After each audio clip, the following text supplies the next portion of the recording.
Mungkin menurut banyak dari kalian ya, jadi konten kreator itu kelihatannya dari luar enak banget gitu ya.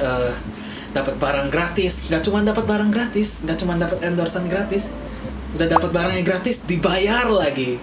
Endorsan gratis. Maksudnya konten kreator di luar sana banyak dapat barang gratis, gitu, makan gratis ke tempat restoran mewah, mereka nggak perlu bayar, malah mereka dibayar buat datang. Dan kerjaan apa mereka?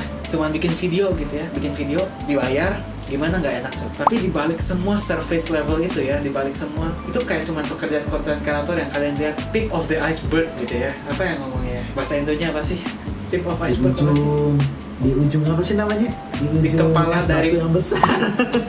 Oh, nanti di akhir video ini juga kita bakal bongkar penghasilan aku dari YouTube berapa ya. Jadi di sini aku mau transparan, aku kasih tahu angkanya. Aku dapat berapa dolar dari YouTube. Tonton sampai akhir. Apa? TikTok. Enggak, itu aku nggak mau transparan. Soalnya itu lumayan private ya. Kalau rate card, kalau kalian penasaran ya DM aku.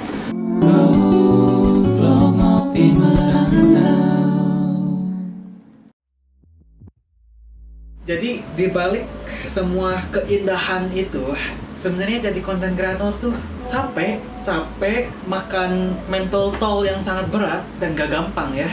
Dijudge orang, terutama pada tahap awal-awal jadi konten kreator ya. Soalnya aku bisa menganggap diri saya sendiri self-proclaimed ya konten kreator.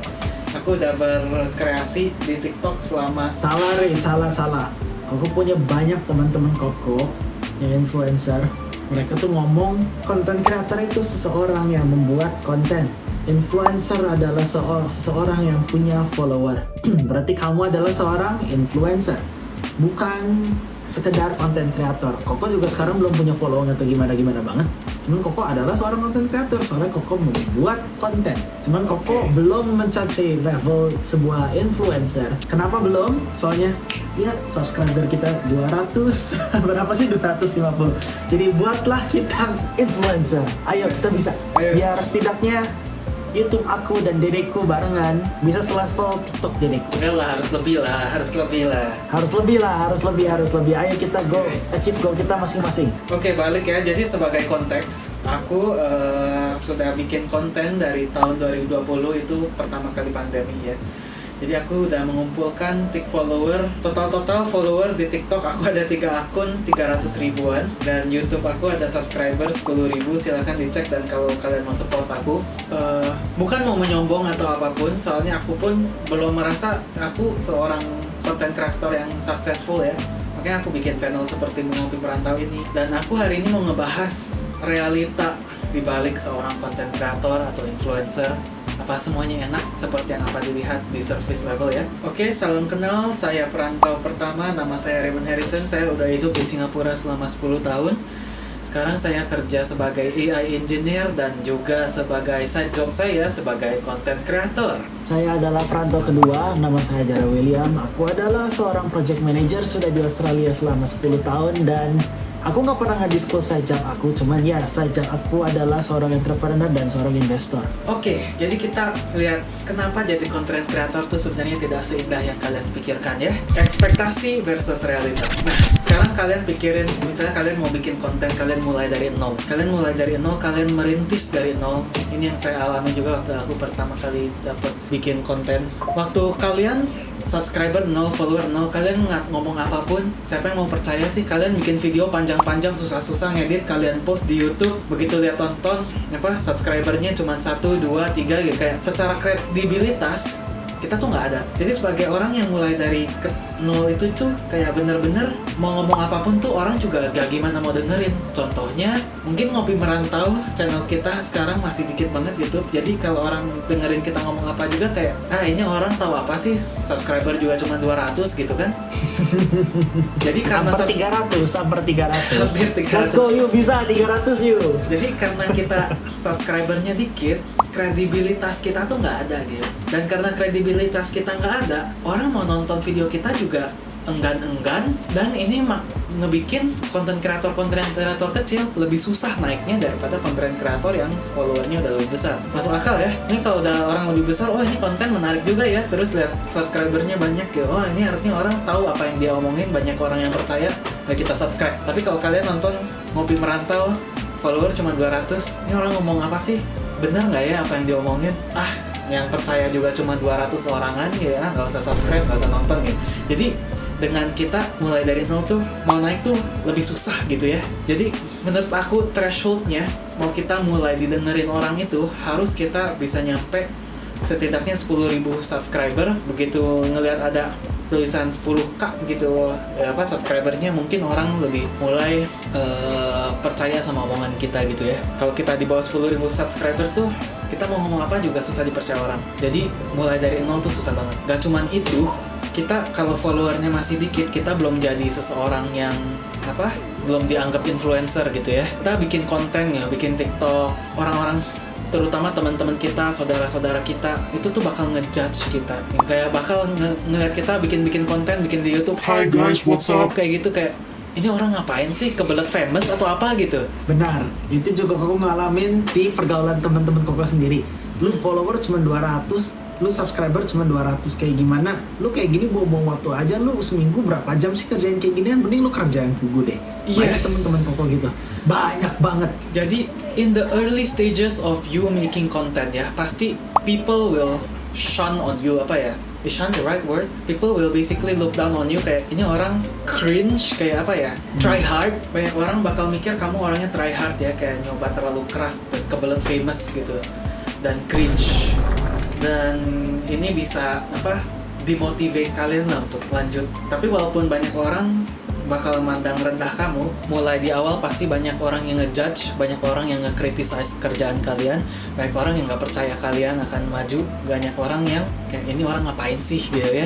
Tapi sebenarnya semua hal-hal negatif ini adalah salah satu alasan kenapa aku mau mulai berkonten ya. Aneh kan, orang-orang nggak mau dijudge, aku mau. Kenapa ya? Nih, cerita di baliknya itu gini ya. Dari aku kecil, dari dulu aku tuh selalu seseorang yang people pleaser. Atau people pleaser selalu mau mencoba kayak ngebikin orang lain senang gitu, lebih mementingkan kesenangan orang lain daripada kesenangan diri sendiri. Dan karena begitu, aku dari dulu tiap kali ada orang yang berpikir negatif tentang aku dikit aja gitu ya, aku tuh mau semua orang berpikir positif tentang aku. Tiap kali aku, misalnya ada satu teman A, aku deket sama teman A, aku deket sama teman B. Terus A sama B ini lagi berantem, aku di tengah-tengah gitu. Aku harus ngambil sisi kan, nggak bisa di tengah-tengah terus. Misalnya aku sisi sama A gitu. Terus orang B bakal ngejauhin aku, walaupun menurut aku orang B yang salah gitu ya. Kalau orang B ngejauhin aku bakal ngerasa sakit banget ya, kayak bener-bener aku tuh orang yang sangat peduli sama apa orang lain pikirkan tentang aku gitu. Dan ini nggak sehat. Karena ini nggak sehat, aku realize ini waktu aku SMA di Singapura ya, aku JC di Singapura, aku realize ini terjadi. Aku bertekad lah, aku mau coba berkonten.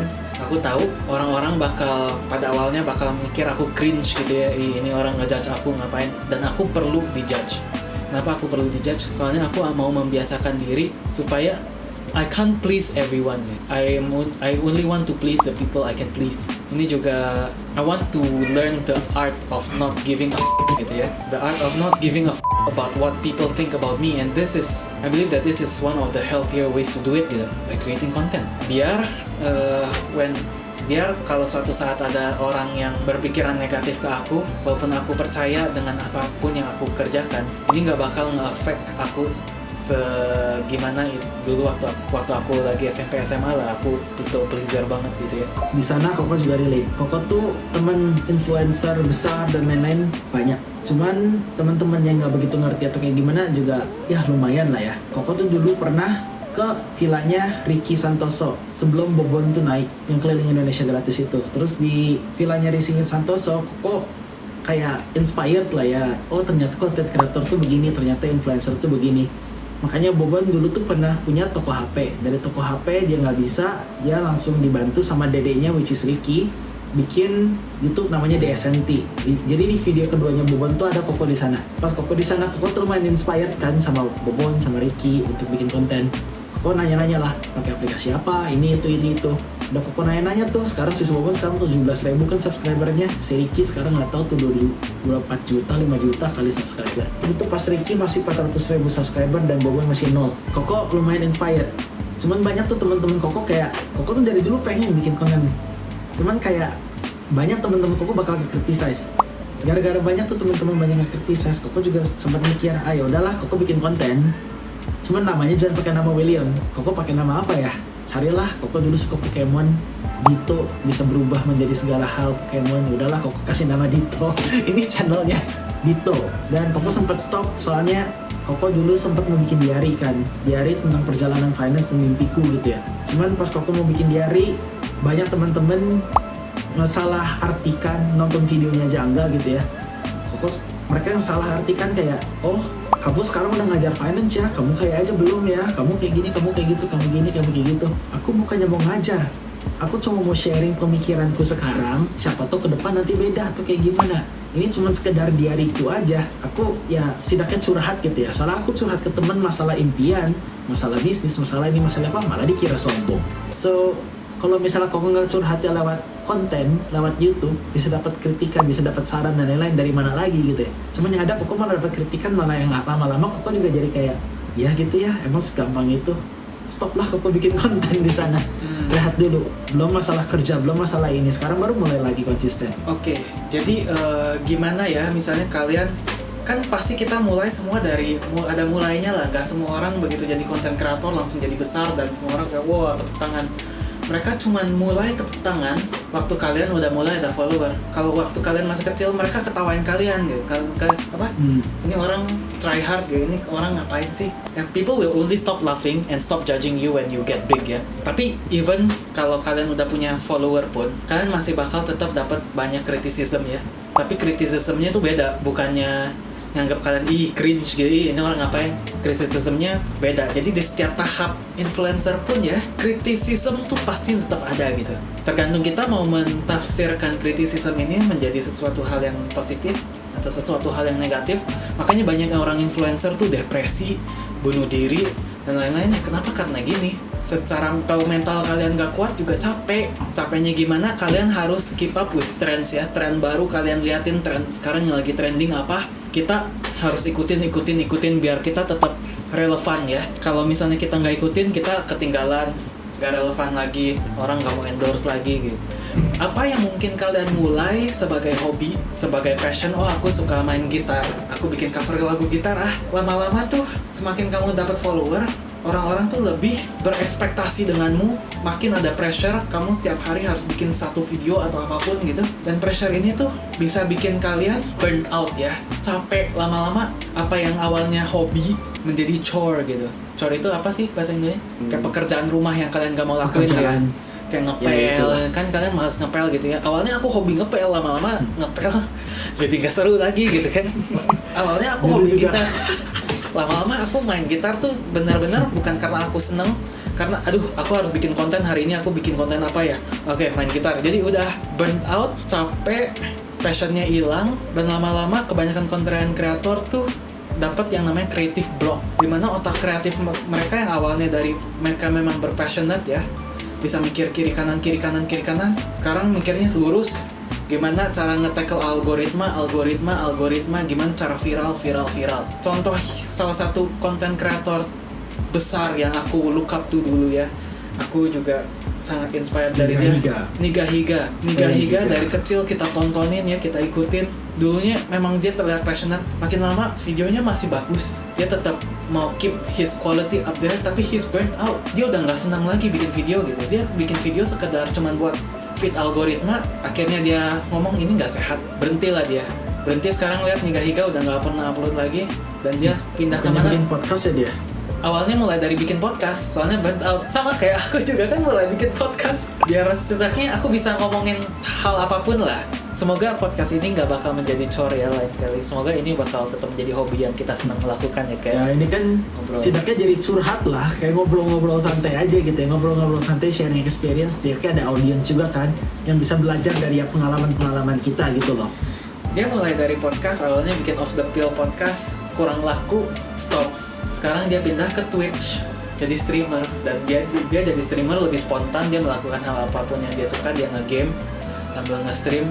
dia senang balik lagi menjadi orang yang senang, tapi YouTube-nya mati. Jadi ini juga terjadi pada aku ya. Jadi aku mau ceritain di sini journey aku sebagai content creator dari tahun 2020 sampai 2025. Perjalanan ini nggak mudah dan banyak ups and downs ya. Aku bikin akun TikTok sampai 3 kali. Kenapa? Jadi mulai cerita begini. Aku SMP ya. Aku SMP SMA hobi main gitar. Aku kadang-kadang bikin cover, senang-senang lah cover di Instagram ya, main gitar, nyanyi ngajak teman ya. Terus SMA tuh aku mikir, kayaknya aku mau bikin YouTube deh. Salah satu alasannya karena yang aku udah sebutin tadi, aku mau membiasakan diri untuk dijudge ya, biar gak terlalu people pleaser lah, biar aku secara mental juga lebih sehat. Dan alasan kedua ya menyalurkan hobi gitu ya. Aku mikir setelah aku lulus SMA, waktu itu SMA sibuk banget, SMA di Singapura sibuknya nggak kira-kira. Cobalah bikin YouTube tahun 2020 dengan bikin video pertama aku main gitar Stitches gitu. Dan aku malu banget ya. Aku kalau nonton video itu kayak aduh memalukan banget gitu. Tapi that's what they say. Terus Aduh, udah muka gitar di belakang. They say ya, kalau kita tidak malu dengan pekerjaan pertama kita, if you're not embarrassed with your first work, means you started too late. So I started in the right time ya. Tahun 2020, aku lagi nungguin mau masuk kuliah kan, tapi pada saat itu kuliah diundur karena COVID. Jadi ngapain? Aku mulai bikin cover YouTube. Terus tiba-tiba pandemik, semua orang lockdown, aku di rumah nggak ngapa-ngapain, bikinlah banyak cover-cover YouTube. Awalnya viewernya nggak gimana banyak, kecil, tapi aku melakukan itu nggak apa-apa, soalnya aku seneng gitu ya. Memang seru menurut aku. Menyalurkan hobi, belajar video editing di sana, belajar music production di sana pelan-pelan. Sampai suatu saat teman aku ada yang ngomong, Ray, coba kamu bikin TikTok. Sekarang TikTok lagi happening gitu. Dulu pada zaman sebelum COVID, TikTok itu dianggap platform yang sangat cringe gitu ya. Orang TikTok cuma joget-joget, ngasih lihat setengah bugil gitu ya. Dulu TikTok kesannya kayak gitu. Terus aku kayak, apaan TikTok ya? Cobalah. Cuma semua orang juga bikin gak sih? Ya pada tahun 2020 orang semua nggak tahu mau ngapain, bikin TikTok. Aku juga ikut bikin. Aku ikut bikin TikTok. TikTok lumayan gampang ya bikinnya, cuman pasang kamera sehari-hari aja ngapain, kayak bikin story gitu ya. Dulu tahun 2020 seorang lagi pandemi lagi ngapain gitu. Berkembang juga gitu, ngikutin tren. Aku dapet TikTok tuh sampai 150.000 follower gitu. Itu aku bikin TikTok di Indo pada zaman itu ya. Soalnya aku belum masuk kuliah ke Singapura, aku masih di Indo di sini. Aku pulang ke Indo dan aku stuck di Indo karena nggak bisa naik pesawat ke Singapura juga karena lockdown. Dari situ aku lihat, TikTok kembangnya jauh lebih cepat dari YouTube ya. Oke, aku jalanin TikTok sampai 150.000 follower lebih. Terus aku pindah ke Singapura, soalnya udah harus kuliah. Pindah ke Singapura, mulai kuliah. Begitu di Singapura, kok TikTok aku yang udah aku rintis dari 0 sampai 150.000 follower ini gak dapet viewer lagi. Tiap kali aku post, aku realize tiap kali aku post video, aku kan ngomongnya bahasa Indonesia ya, ini TikTok bahasa Indonesia. TikTok itu regional. Jadi waktu aku datang ke Singapura, aku post TikTok bahasa Indonesia, itu masuknya ke FYP-nya Singapura, di mana orang Singapura tuh nggak ngerti Indonesia. Karena orang Singapura gak ngerti bahasa Indonesia, masuk FYP Singapura, ini orang ngomong apa sih? Skip. Karena di skip, engagementnya jelek, konten aku nggak ada yang di-push lagi. Sedangkan, jadi katanya kalau misalnya mau masuk ke FYP Indonesia, kalau aku lagi di Singapura, aku tuh harus ganti SIM card. Jadi HP aku SIM cardnya harus SIM card di Indonesia dan ribet lah. Akhirnya aku mikir kayak VPN ya sih, VPN SIM card diganti. Ya, jadi dulu aku sampai capek, aku tuh ngerasa sayang banget. Aku ngerintis TikTok sampai 150.000 dalam waktu yang lumayan pendek, kurang dari 1 tahun ya itu. Sekarang TikToknya langsung mati begitu aku nyampe Singapura ya. Soalnya aku post bahasa Indonesia salah, aku post bahasa Inggris, follower aku yang di Indonesia nggak ngerti Inggris, salah, nggak di-push juga. Jadi lose solution gitu. Kecuali kalau aku harus masukin SIM, aku dulu cuma punya HP 1 juga kan. Masa setiap kali mau post TikTok harus ganti SIM card, nyalain VPN, nyalain fake GPS biar dikira di Indo gitu. Oh, harus fake GPS juga? Dulu aku sampai kayak gitu. Akhirnya capek ya. Yaudah, aku decide, aku juga mau ngelepas TikTok ini tuh susah banget ya, soalnya kayak ini udah my own child gitu, sesuatu account yang aku dari lama. Akhirnya aku decide, oke, aku lepasin lah TikTok ini, capek juga, gak berkembang-kembang, daripada aku susah-susah ngembangin TikTok yang sama dan susah juga, aku mulai bikin account TikTok kedua. Account TikTok kedua aku tentang konten Singapura, melakukan yang sama, daily life, ngerekam gini-gini, Tapi di Singapura lumayan tuh, mulai dapat endorse kiri, dapat endorse kanan. Tapi kena masalah lagi. Kena masalahnya apa? Singapura negara yang sangat kecil, populasinya cuman berapa? Cuman 6 juta. Ya jadi dulu kalau masuk FYP Indo ya, di akun TikTok lama, begitu masuk FYP Indo langsung wah, viewer langsung bisa jutaan. Masuk FYP Singapura viewer 10.000, 20.000, 100.000 gitu, mentok-mentok juga ratusan ribu. Jadi rasanya viewernya kurang banyak, follower jauh lebih dikit. Akhirnya aku nyampe 11.000 followeran di akun ini. Tapi aku mikir kayak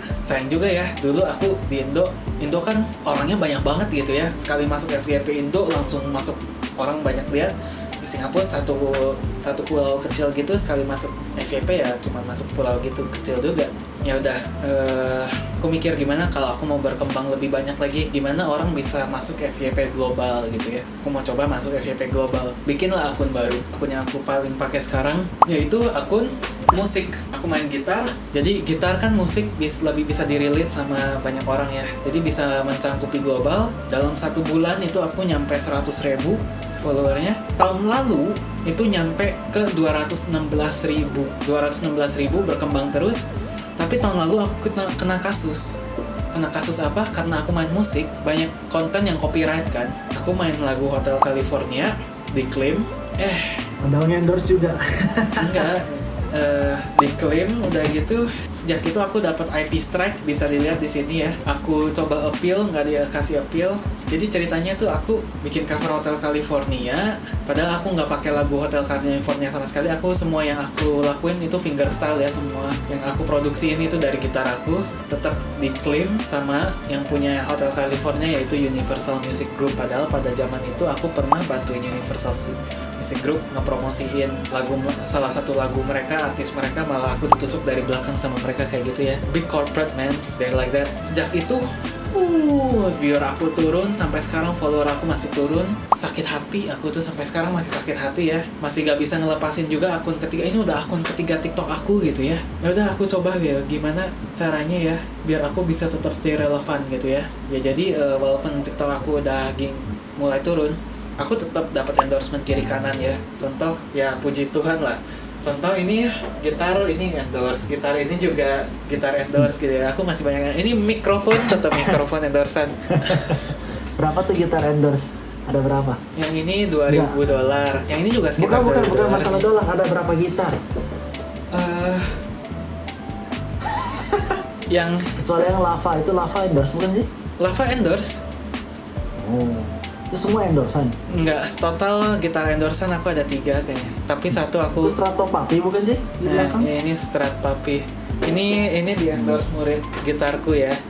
Yang ini memang gitar yang aku beli dulu juga ya. Oke, nggak penting. Tapi Murid gitar Papi. murid gitarku nggak adalah dulu dia beliin aku gitar. Jadi capek juga ya jadi konten kreator musik tuh, udah susah-susah. Kalau downfallnya begini. Jadi gimana aku misalnya mau stay relevan, aku mikir oke, aku ada banyak konten di TikTok, aku coba ekspansi ke Instagram dan YouTube. Aku bikin akun Instagram baru banget ini, masih 200 follower. Kalau kalian mau support, tolong di follow di sini ya. Dimana aku tetap bikin konten yang baru, tapi aku selang-selingin biar konsisten sama konten-konten lama yang aku udah post di TikTok yang viral-viral. Aku postin lagi di Instagram dan YouTube dengan tujuan semoga I don't wanna put all my eggs in one basket gitu. Dulu aku cuma satu TikTok, kalau TikTok hancur, karir aku masa hancur gitu, karir influencer aku ya. Ini setidaknya aku mau berekspansi juga ke YouTube dan Instagram. Masih sangat pelan, tapi semoga bisa jalan ya. Koko pernah dengar dari temen Koko influencer Instagram. YouTube sama TikTok beda lah. Cuma masalahnya Instagram itu, kalau dalam 6 bulan kamu belum bisa sampai 10.000 follower, kamu naiknya bakal susah, katanya sih gitu ya. Aduh, kalau gitu nggak tahu bener atau enggak. Kalau gitu aku juga bakal susah banget nih. Soalnya akun yang baru ini sebenarnya aku udah punya akunnya lama, cuman aku diamin doang, cuman buat kayak reserve the domain gitu. Enggak, Sitis juga akunnya dia udah lama, cuman begitu dia mulai consistently upload tiap hari atau kayak gimana, kalau sampai 6 bulan belum 10.000, itu katanya bakal susah, katanya sih gitu.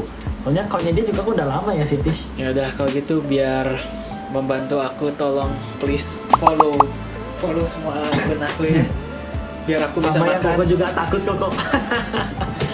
Aku juga takut, tolong ya. Ngopi Merantau, Dito, terus yang mana lagi ya? Nah, itu aja sih. Paling bisnis ya. Dan- Bisnis gak perlu juga sih. Dan sekarang aku mau ngomongin berapa sih ad revenue-nya YouTube ya. Menarik kan? Di sini mungkin banyak orang yang penasaran ya. Aku jujur aja, aku transparan. Aku kasih lihat aku dapat berapa sih dari video YouTube aku gitu ya. Beda lokasi, beda. Aku buka dulu YouTube aku mana ya. Sebenarnya duit dari YouTube tuh kurang kenceng ya, apalagi kalau di Indo. Contoh di sini aku punya video dalam bahasa Indo yang sempat lumayan viral di YouTube ya. Reaksi orang Singapura ke Rewind 2020. Ini video dapat views di 154.000 views. Dan viewersnya lumayan banyak ya, 154.000 ya. Karena ini videonya di Indo dan yang nonton orang Indo, ad revenue-nya berapa sih? Cuman 10 USD, cuman 100.000 dapat video ini. Sedangkan ini aku ada video yang lebih internasional yang ditonton secara global. Ini tentang gitar tutorial ya. Views aku di 128.000 ini. Lumayan banyak juga. Dan ad revenue yang aku dapetin berapa? Aku dapetin ad revenue di video ini sebesar 173 USD. Itu berapa view? Hampir 10 kali lipat walaupun viewernya lebih dikit. 128.000 views. Dan juga bukan cuman ad revenue-nya 10 kali lipat ya. Aku ini ad revenue-nya sharing, soalnya aku di sini nyalain lagu yang copyrighted.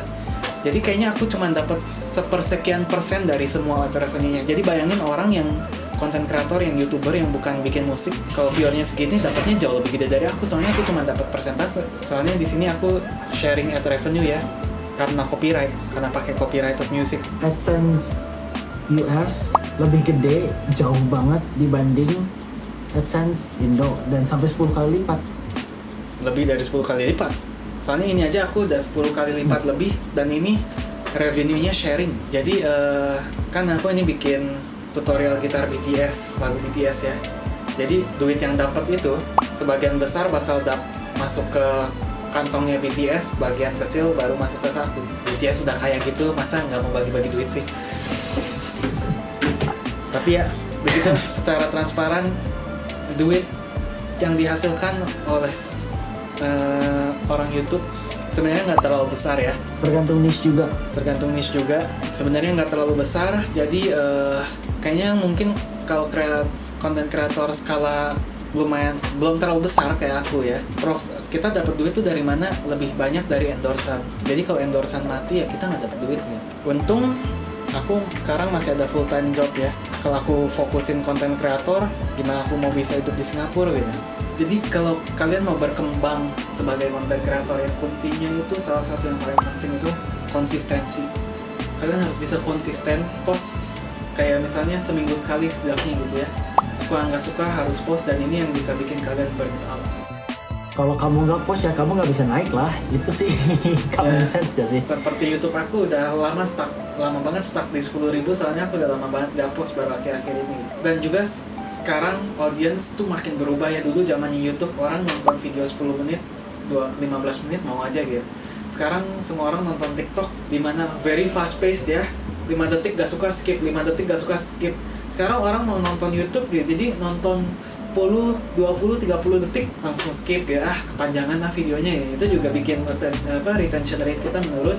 Kita harus selalu bisa beradaptasi sama audience yang selalu berubah. Attention span audience kita selalu berturun sekarang. Makanya kita kalau misalnya mau bikin orang nonton podcast sepanjang ini, gimana caranya? Bikinlah shorts. Bikin shorts buat grab attention mereka. Dari kita grab attention mereka, kita bisa, kalau misalnya mereka tertarik, mereka bisa nonton full video kita gitu. Generasi baru, gak bisa konsen. Terus kedua kuncinya dari click through rate, dari audience retention rate, sama apa lagi? Ya kalau di YouTube, kedua itu. Sama, yang lain juga mainly retention rate. Jadi kalau orang bisa nonton video kamu dari awal sampai akhir, itu paling bagus. Jadi makanya awalnya harus ada hook, akhirnya harus ada payoff yang jelas. Makanya tadi di awal video ini aku ngomong apa? Aku bakal diskusi penghasilan YouTube di akhir video ini. Biar apa aku ngomong gitu? Biar kalian nonton sampai akhir. Kita bukan hipokrit ya, kita kasih tahu apa adanya gitu loh. Kalau misalnya aku mau ngasih tahu di akhir video, ya berarti kita kasih tahu di akhir video. Benar? Yang kadang bikin capek juga ya. Kadang kalau kalian udah lumayan besar dan kalian salah ngomong, atau misalnya ngomong sesuatu yang diinterpretasikan dengan salah, kalian bisa jadi kontroversi, caught in between kontroversi, sampai aku cerita dan curhat sedikit ya, dulu waktu aku bikin TikTok di Indo ya, aku pernah sampai dapet death threats gitu. Orang ngancam aku ya, aku datengin kamu ke rumah, aku hati-hati loh, sampai digituin ke aku. Kenapa? Karena aku bikin satu joke, dimana joke ini 90% orang ngerti joke-nya apa, tapi ada 10% yang nganggep, yang salah ngertiin joke aku, malah dikaitkan ke agama, padahal aku bukan ngomongin agama juga gitu, ada 10% yang nganggep aku kayak ngejelekin agama Kristen. Ngapain aku jelekin agama Kristen? Aku juga orang Kristen kan. Jadi banyak orang Kristen kan, yang gak banyak lah, kayak paling 5%, 10% yang nonton dari video aku, walaupun 90% positif ketawa ngerti joke aku. Kalau video aku dapat 1 million views aja, 50% dari 1 juta tuh berapa yang DM aku gitu. Tetap banyak yang DM aku dan ngancem-ngancem aku, awas loh kamu gitu. Sampai aku harus bikin klarifikasi satu-satu, aku jelasin maksud aku dari video itu apa. Mereka baru oh maksudnya gitu, maaf ya. Jadi orang-orang banyak yang ngancem-ngancem aku, nyesel juga, oh maaf ya aku salah ngerti gitu. Akhirnya karena serem juga ya kayak gitu ya, itu bisa ngelatih mental juga ya, sampai dapet death threat gitu, awas kamu aku datengin ke rumah gitu. Kalau misalnya aku salah ngerti jalan di tengah jalan ada yang itu orang yang bikin video tentang Kristen dan jelek, aku bukan ngomongin Kristen loh, aku ngomongin salib di ambulans, bukan salib malah, tau plus yang di ambulans kan, setiap ambulans ada plus cross warna merah kan, yang bentuknya mirip yang plus warna merah gelas itu. Iya, yang gelas itu bukan sih? bukan, yang ada gelasnya. aku ngomongin plus warna merah. Aku bikin joke tentang itu, orang-orang ngomong aku ngomongin salib orang Kristen gitu. Jadi aku harus klarifikasi karena video ini terlalu kontroversial. Akhirnya aku take down dan aku bikin klarifikasi. Aku minta maaf ke banyak orang, walaupun sebenarnya ini ke misunderstanding ya gitu. Aku bukan mau jelek-jelekin apapun ya. Jadi ya begitulah, kehidupan content creator tidak selalu indah ya. Tapi bukannya aku mau nge-discourage kalian untuk mulai content creation ya. Kalau kalian memang punya passion dan benar-benar mau jadi content creator, jalannya tidak mudah. Ingat itu, jalannya tidak mudah. Tapi kalau if you make it big one day, kita juga still trying to make it big ya. Podcast kita masih kecil banget. Kalian pokoknya harus kerja keras, harus tahan banting, harus tahan kritikan orang, harus ejekan kiri kanan atas bawah, tekanan. Kalian harus bisa tahan semua pressure itu, dan ini tidak mudah. Jadi kalian harus ingat ya, your end goal, jangan takut untuk melangkah, because it's not about the fame, it's about the journey ya. Jadi sekian dari kita, realita hidup content creator tidak seberbunga itu. Kalau ada yang mau ditambahin silahkan bisa di komen. Kami Ngopi Merantau, kami mau membawa perspektif orang luar kepada Indonesia. Subscribe, tolong support kami ya, kami masih channelnya sangat kecil, biar kita bisa terus bermotivasi bikin konten seperti ini. Kalau kalian tertarik, yang subscribe, amin cepat kaya. Amin cepat kaya. Bye-bye. Bye-bye. Hey, jangan skip dulu video ini. Percaya nggak kalian kalau aku bisa bikin kartu ini melayang ya?